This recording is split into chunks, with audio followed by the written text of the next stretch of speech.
حنا عندنا من قديم زعما ماشي جديده هذه. الدوله المغربيه في الادين ديالها، فاش كنقول الدوله كنقول السلطه، كنقول البوفوار سونترال، البوفوار واش كيسموا الدوله العميقه الى اخره. ماشي الدوله ماشي الحكومه. عندها اشكال ديال المناعه ما كتحترم حتى المعايير الاخلاقيه. بالتالي في 2011 قالوا علينا انتم بين مزدوجتين شواذ، جزائريين مسيحيين، بوليزاريو، سيا، الموساد، الى اخره الى اخره الى اخره.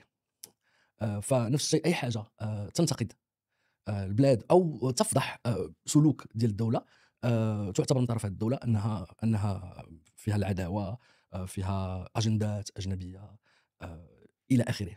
ماشي المغرب بوحدو اللي كيديرها يعني. هادشي اللي بغيت نقول لك، يعني كاين اللي غيقول لك دول اخرى ودول تنتمي للعالم الاول عندها هذه الاستراتيجيات لحفظ الامن ديالها الى اخره. احنا اسوء وابشع رئيس في الولايات المتحده الامريكيه هو دابا. واش غيدي صحفي الواشنطن بوست للحبس حيت الصحفي الواشنطن بوست فضح ولا خرج اسرار في المكتب البيضاوي؟